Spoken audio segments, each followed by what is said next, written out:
कि अरे गौवा में हो गई।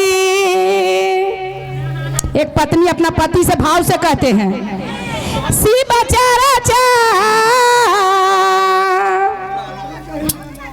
इनका दे दो दीदी, थोड़ा सा रेस्ट ले ला, क्योंकि भैया टान दे तुम जाए के मना करावे करई हो रहा। ये भजन नहीं है, चेतावनी है। अच्छा, चेत जाइए, नहीं तो अंतिम दिन कोई अपना नहीं है दीदी, सभी माया के बाजार है। कि जाए के मना करावे करई हो राम। बढ़ जब घर ही में पाती पारा में सबर।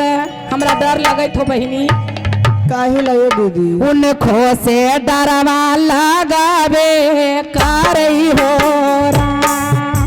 अरे घर ही में पाती पारा में सबर, उनको से डरवा लगावे करई हो राम। आनंदपुर में कौची आनंद गाँव में हो गई सी बचारा चा।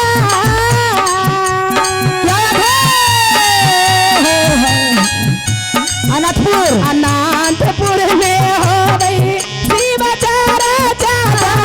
के मनवा चारे करई हो राम। अरे घरा ही में पाती पारा में सबर, उनको के डरवा लगावे करई हो राम। अरे घरा ही में पाती पारा में सबर, उनको से डरवा लगावे करई हो राम। दीदी जय हो, क्या बात है?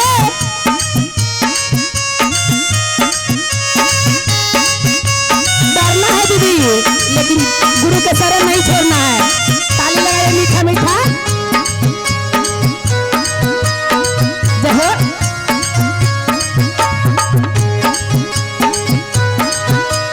जय हो। क्या बात है? झुम जाओ।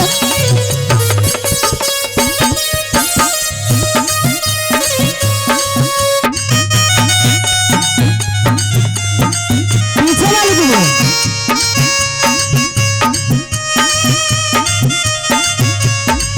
अरे पाती दी से चुपे चोरी आईली। जाना है? पाती दी से चुपे चोरी आईली, पाछे से पियवा चलिए रैला न हो राम। पाती दी से चुपे चोरी आईली, पाछे से पियवा चलिए रैला न हो राम। अरे माराते माराते पियवा मारल से लाते मुके मारिए देलन हो। अरे माराते पियवा मारल से लाते मुके मारिए देलन हो। सही बात है दीदी, जय हो।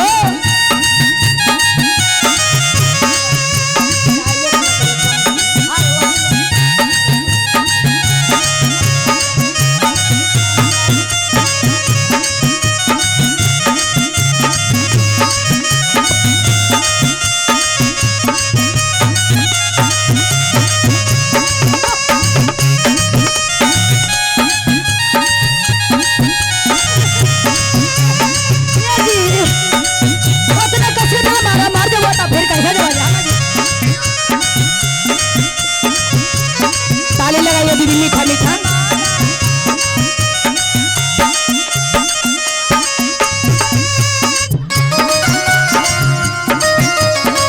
दीदी भैया जय दीदी और एक पर नहीं उड़ा भाजन है शांत।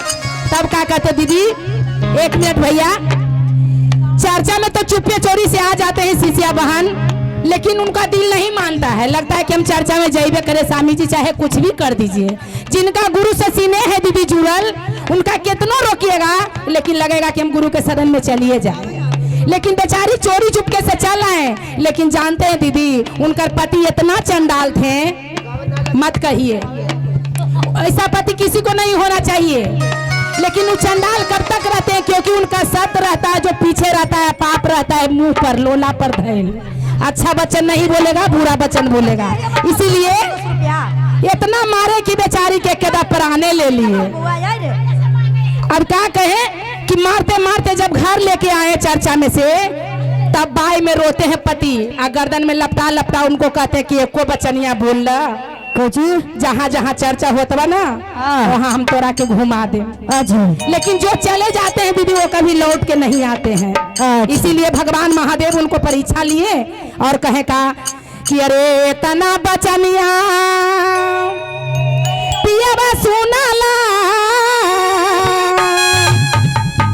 गर्दन माला पटाइए गेल न हो रहा। अरे उठा उठा धानी सोहा, अरे मोखावा से बोलिए ले हो। अरे उठा उठा धानी सोहागी, मोखावा से बोलिए ले हो। अरे देसे देसे हो वो शिवा चारा चा, तोहरा के घुमाइए देवी हो। अरे देसे देसे हो भाई शिवा चारा चा, तोहरा के घुमाइए देवी हो।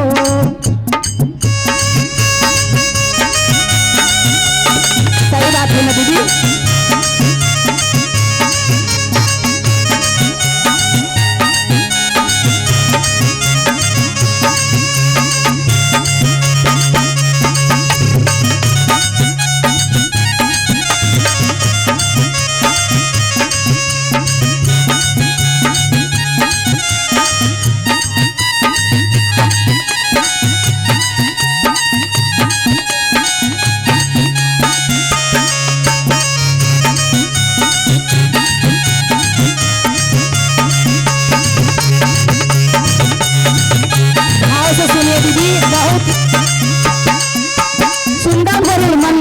थोड़ा सा मन लगाइए। क्या कहते हैं?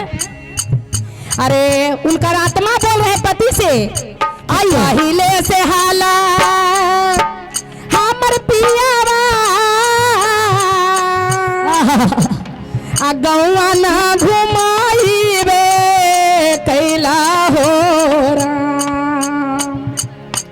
गुरु के महिमा है दीदी कि ऐसा सब कोई के भगवान मृत्यु दे कि चलते फिरते कहानी खत्म हो जाए, खुश रहे, हमारा पिलटने के मौका नहीं दे। बाबा के नाम को कि इतना मुस्कान, इतना बचनिया जब सामी सुनहन तब का कहन कि इतना बचनिया सुनलन सामी गर्दन माला पटाइए गेलन हो। जब गर्दन में लपटा के काखिन कि उठा उठा धानी सोहागी, मोखावा से बोलिए हो। जैसे हो वो शिवा चारा चौका, तोहरा के घुमाइए देवी हो। अरे जैसे हो वो शिवा चारा चौका, तोहरा के घुमाइए पहिले से हाला हमर पियावा गौआ ना घुमाइबे कैला हो। पहिले से हाला हमर पियावा गौआ ना घुमाइबे कैला हो। बच्चे हमारी और क्या कहते भैया, क्या है? अरे आ बोरली गुरु के चदरिया, ताया बापिया बाते सावा घुमैबा हो। अरे आ बोरली गुरु के चदरिया, ताया बापिया बाते सावा घुमैबा हो।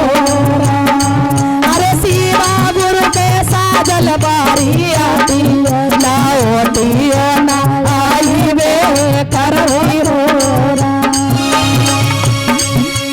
जय हो।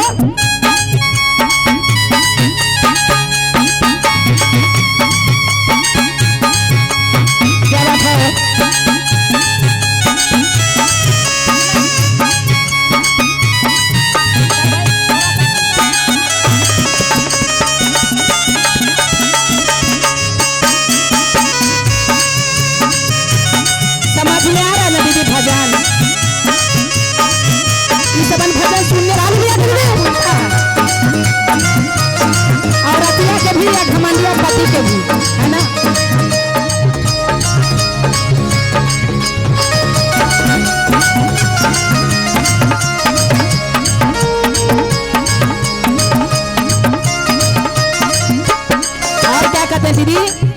हार गए तो बेटा जो दुलरुआ के लोटे लोटे दूध पिला के जो पालते थे कि एक दिन बेटा से सुख होगा, बेटा के कहते हैं गर्दन धर धर के लपट के कि माँ एक बोली नहीं बोले माँ की बेटा, लेकिन कैसे चले गए माँ, हमसे एक बोली बोल लीजिए। क्या कहते हैं परदेसवा से अइलई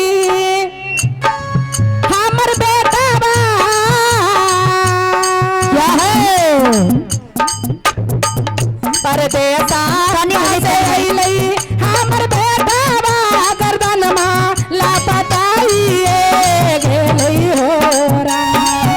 अगे पीही मैया उटाला दुधावा, तमो खावा से बोलिए लेही होरा। अगे पीही मैया उटाला दुधावा, तमो खावा से बोलिए लेही होरा।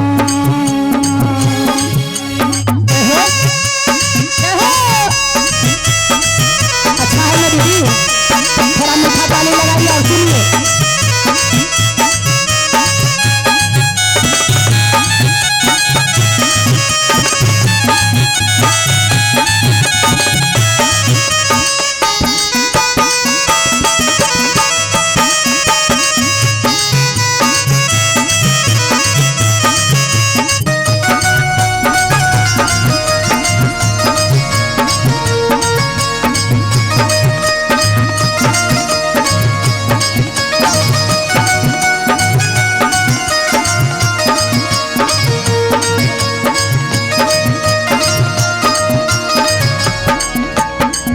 कहते हैं दीदी, क्या है दीदी? बेटी आते हैं, बेटी प्यारी बेचारी, क्या कहते हैं? क्या कहते हैं? नैहर ससुरारावा से अइलई हमर बेटिया, गर्दन माँ लापताइए गेलई होरा। आगे खाही मैया तोला भर मिठाइया, मोखावा से बोलिए लेही होरा। आगे खाही मैया तोला भर मिठाइया, मोखावा से बोलिए होरा। आगे पाही ले से हाला हमर बेटिया, ओकर आत्मा कहते भैया कैसे हो? अरे पाही ले से हाला हमर बेटिया, पता सा बाके बैठावो न होलई होरा। आगे आब ओढ़ली गुरु के चदरिया, आबा बेटिया छेना माँ खिलैबा होरा। आगे शिवा गुरु के साजल बारिया दिया, ओ दियो ना आईबे करई होरा। और क्या कहते दीदी? क्या कहते हो? आगे पीही गे मैया बेटवा कहते हैं पाही ले से हाला हमर बेटा बा। चलो हो अरे पानी आके बैठावो ना होलई होरा। अरे आबोरली गुरु के चदरिया, आबा बेटवा दुधावा पिलैबा होरा। अरे भोले बाबा के साजल भरिया दिया, ओ दियो ना आईबे करई होरा। आमा शिवा गुरु के साजल भरिया दिया, ओ दियो ना आईबे करई होरा। अरे भोले बाबा के साजल भरिया दिया, ओ दियो ना आईबे करई होरा। बोलो शंकर भगवान की।